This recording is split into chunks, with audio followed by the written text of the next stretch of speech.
नमस्कार, सीमाज किचनमध्ये आपल्या सर्वांचं स्वागत आहे। आज मी उपवासाचे आप्पे करणार आहे। तर हे आप्पे इतके छान झालेले आहेत, ह्याचा रंग, चव आणि टेक्स्चर अगदी जबरदस्त आलेले आहेत। एक तोडून बघूया। वा, आतून तर अगदी छान जाळीदार झालेले आहेत आणि मऊसूत झालेले आहेत। तर हे आप्पे तयार करण्यासाठी यात मी कोणत्याही प्रकारचा सोडा वापरलेला नाही, म्हणजे बेकिंग पावडर, खाण्याचा सोडा किंवा इनो यापैकी काहीही न वापरता सुद्धा हे छान जाळीदार झालेले आहेत। कसे करायचे आहेत ते बघूया। गॅसवर कढई गरम करण्यासाठी ठेवली आहे। यात पाव कप साबुदाणा घेतला आहे। साहित्य मोजून घेण्यासाठी तुम्ही कोणतेही एखादं भांडं सेट करून घेऊ शकता। आता हा साबुदाणा फक्त कुरकुरीत होईपर्यंतच भाजून घ्यायचा आहे, जास्त सोनेरी रंगावर भाजायचा नाही। 2-3 मिनिटातच हा भाजून होईल।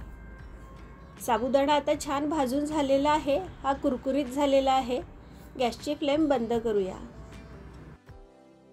साबुदाणा गार झालेला आहे। आता हा एका मिक्सर जारमध्ये घालून घेतला आहे। आता हा आपण मिक्सरमध्ये फिरवून घेऊया। साबुदाणा मिक्सरवर दळून झालेला आहे आणि याचं मी अशा प्रकारे पीठ करून घेतलेलं आहे। थोडं जाडसर रवाळ असं पीठ केलेलं आहे। आता हे साईडला ठेवूया।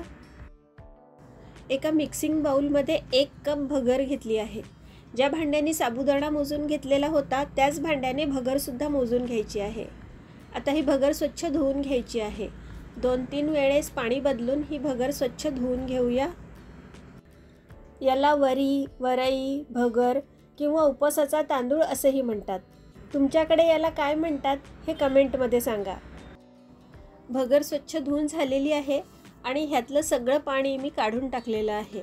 ह्यात आपल्याला अजिबात पाणी ठेवायचं नाही। आणि आता ही भगर आपण जे साबुदाण्याचं पीठ करून घेतलेलं होतं त्याच मिक्सर जारमध्ये टाकून घ्यायचं आहे। ह्यातच एक छोटा आल्याचा तुकडा घातला आहे आणि अर्धा कप दही घेतलेला आहे। हे मिक्सरवर वाटून घेऊया। मिश्रण मिक्सरवर वाटून झालेलं आहे आणि हे वाटताना यात मी अजिबात पाण्याचा वापर केलेला नाही। आपण जे दही घालून घेतलेलं होतं बस तेवढं टाकूनच हे वाटून घेतलेलं आहे आणि हे अशा प्रकारे थोडं जाडसर ठेवलेलं आहे। अशा प्रकारे रवाळ दळून घ्यायचं आहे, म्हणजे आप्प्यांचा टेक्स्चर अगदी छान येतं। हे मिश्रण एका मिक्सिंग बाउलमध्ये काढून घेऊया आणि इकडे मिक्सर जारमध्ये मी फक्त 2 चमचे पाणी घालून घेतलं आहे आणि ते पाणी आपल्या मिश्रणात घालून घेतलेलं आहे। हे व्यवस्थित मिक्स करून घेऊ आणि नंतर हे मिश्रण चांगलं फेटून घ्यायचं आहे। जवळपास 3 ते 4 मिनिट मिश्रण चांगलं फेटून घ्यायचं आहे। हे मिश्रण आपण जेवढं जास्त फेटू तेवढं छान हलकं तयार होईल आणि याचं बॅटर मस्त फ्लफी असं तयार होईल। आता हे मिश्रण अर्धा तास झाकून ठेवायचं आहे। तोपर्यंत चटणी तयार करून घेऊ। यासाठी मिक्सर जारमध्ये मी पाव कप सुकं खोबरं घेतलेलं आहे। तुम्ही ओलं खोबरं वापरलं तरी सुद्धा चालेल। शेंगदाणे चांगले भाजून त्याची सालं काढून मी कूट करून घेतलेला आहे। पाव कप शेंगदाण्याचा कूट घेतला आहे। 4-5 हिरव्या मिरच्या आणि थोडी कोथिंबीर घेतली आहे। तुम्ही जर उपवासासाठी कोथिंबीर खात नसाल तर स्किप करू शकता। पाव कप दही, अर्धा चमचा जिरं, चवीप्रमाणे मीठ, अर्धा चमचा मीठ आणि एक छोटा आल्याचा तुकडा घेतला आहे। हे मिक्सरवर वाटून घेऊया। थोडं पाणी घालून मी ही चटणी मिक्सरवर वाटून घेतलेली आहे। ही एका बाउलमध्ये काढून घेऊया आणि आता ह्यावर एक तडका तयार करायचा आहे।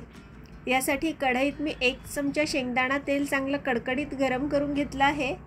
त्यात 1 चमचा जिरे घातले आहेत। जिरे मस्त खमंग असे तळले गेले की मग ही फोडणी चटणीवर घालून घ्यायची आहे। अशा प्रकारे मस्त खमंग अशी फोडणी बसली की चटणीला चव खूप छान येते।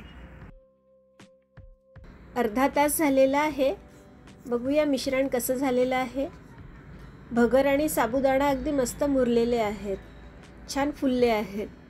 ह्यात आपण जे दही घातलेलं होतं त्यामुळे आणि आपण हे पीठ फेटून घेतलेलं होतं त्यामुळे हे मस्त हलकं आणि फ्लफी असं झालेलं आहे। चवीप्रमाणे मीठ, 1 चमचा मीठ, पाव चमचा साखर। साखर घातल्यामुळे काय होणार आहे ना की आप्यांना मस्त सोनेरी असा रंग येणार आहे। त्यामुळे साखर जरूर घाला. 1 चमचा जिरे आणि 2 हिरव्या मिरच्या मी अशा प्रकारे बारीक कट करून घेतल्या आहेत, यासुद्धा घालून घेऊ.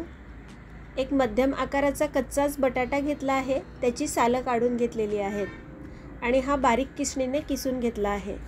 बटाटा बारीक किसणीनेच किसून घ्यायचा आहे, म्हणजे हा पिठात अगदी व्यवस्थित मिक्स होतो आणि शिजताना सुद्धा चांगला मऊ असा शिजतो. हे सगळं आता व्यवस्थित मिक्स करून घेऊया आणि हे पीठ आता फेटून घ्यायचं आहे. जसं जसं आपण हे पीठ फेटत जाऊ तसं तसं ह्यात बटाट्याचा किस घातल्यामुळे हे पीठ थोडं पातळ होत जाईल. अशा प्रकारे याची कन्सिस्टन्सी तुम्ही बघू शकता. अशा प्रकारे हे पीठ पातळ झालेलं आहे. कन्सिस्टन्सी अगदी परफेक्ट आलेली आहे. आता ह्यात बेकिंग सोडा, इनो किंवा खाण्याचा सोडा न वापरता सुद्धा हे आप्पे अगदी छान जाळीदार होणार आहेत. त्यामुळे ही फेटून घेण्याची स्टेप अजिबात मिस करू नका. या ट्रिकमुळेच आप्पे मस्त जाळीदार होणार आहेत. पीठ 2-3 मिनिट फेटून झालेलं आहे.